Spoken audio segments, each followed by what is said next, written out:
नमस्कार बच्चों, मैं विकास पटेल शिवाजी इंस्टीट्यूट से। मैंने छोटे छोटे चार्ट के माध्यम से कोशिका सेल का चैप्टर कंप्लीट किया था। अब हम आगे बढ़ते हैं टिश्यू की तरफ, जिसमें पहले डिस्कस करेंगे पादप ऊतक प्लांट टिश्यू, फिर इसके बाद एनिमल टिश्यू। चार्ट के माध्यम से किसी चीज़ को समझना बेहद आसान हो जाता है और पूरे चैप्टर की समरी आपके दिमाग में सेट हो जाती है। इसलिए मैं चार्ट पे बहुत ज़्यादा फोकस कर रहा हूँ। अगर आपको चार्ट याद रहेंगे तो आप पूरे चैप्टर को समझ सकते हैं कि क्या दिया गया है, और जब टीचर पढ़ाएगा तो आप आगे की चीज़ें समझ जाएंगे कि क्या लिखाएंगे, इसके आगे क्या बताएंगे। तो हमने ये इस प्लांट टिश्यू का चार्ट बना रखा है और बाकायदा ये नीट के सिलेबस में भी है और क्लास 9 से ही स्टार्ट हो गया है। जितना 9th में दिया गया है, अगर हम डिटेल पढ़ें उतना ही क्लास 11th की NCERT में दिया गया है। तो मैं चाहूँगा आप लोग अभी से क्लास 9 से ही बहुत अच्छे से इसको पढ़ें। अब बताते हैं प्लांट टिश्यू। टिश्यू का मतलब है the group of cell is called tissue. कोशिकाओं के समूह को ऊतक कहते हैं और सभी प्रकार के ऊतक अलग अलग मिलकर अलग अलग अंग बनाते हैं और उसी पूरे शरीर का निर्माण होता है। वैसे सेम प्लांट में भी होता है। तो हम देख सकते हैं पादप ऊतक प्लांट टिश्यू, इसके दो टाइप्स हैं, मेरिस्टेमेटिक टिश्यू और परमानेंट टिश्यू। मेरिस्टेमेटिक टिश्यू वे टिश्यू होते हैं जिनमें कॉन्टिन्यूअस डिवीजन की क्षमता होती है। लगातार ये विभाजित होते रहते हैं टिल टू डेथ, मृत्यु तक। जब तक पौधा सूख नहीं जाता तब तक विभाजन होता रहता है और इसी मेरिस्टेमेटिक टिश्यू से ही हमारे परमानेंट टिश्यू का विकास होता है। जैसे कि मैंने लिखा है, देख ले, cell are capable of division, मतलब ये कैपेबिलिटी होती है लगातार डिवीजन की। और इसमें क्या होता है, mature cells are not capable of division, मतलब ये सेल क्या होती है, मेरिस्टेमेटिक टिश्यू से ही परमानेंट टिश्यू का निर्माण होता है और ये कैपेबिलिटी खो चुकी होती हैं डिवीज़न की। अब हम देख लेते हैं meristematic tissue. Meristematic tissue 3 types के हैं, apical meristem, meristematic tissue, intercalary meristem और लेटरल मेरिस्टेम। एपिकल मेरिस्टेम और इंटरकैलरी मेरिस्टेम ये दोनों लंबाई में पौधे की लंबाई बढ़ाते हैं। एपिकल मेरिस्टेम अपेक्स उसके एपिकल रूट के टिप पर, सूट के टिप पर, एपेक्स रीजन पर पाया जाता है।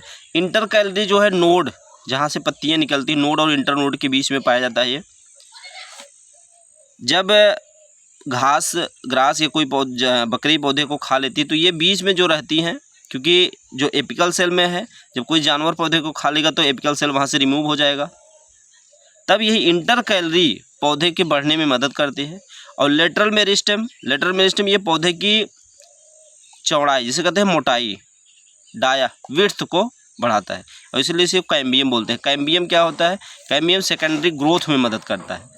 तो ये समझ सकते हैं सेकेंडरी ग्रोथ मतलब इसकी मोटाई में हेल्प करेगा।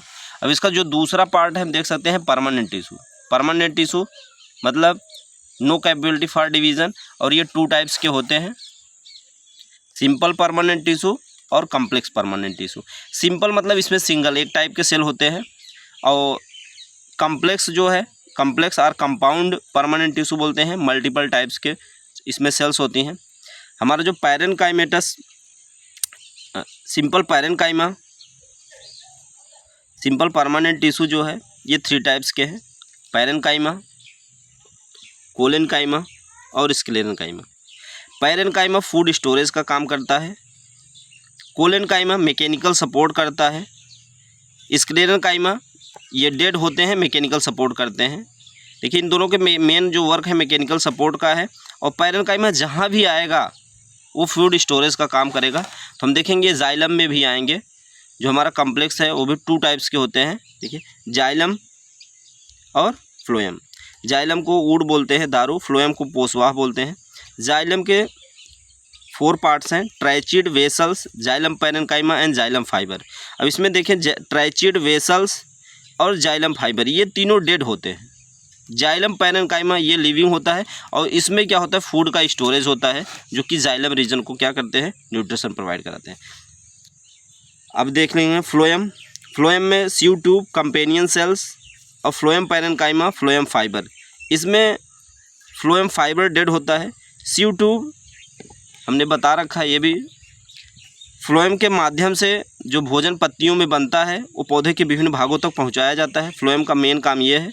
और जाइलम का मेन काम है, मैंने बताया है, ज ज ज मतलब ज से जल, ज से जाइलम और ज से जड़।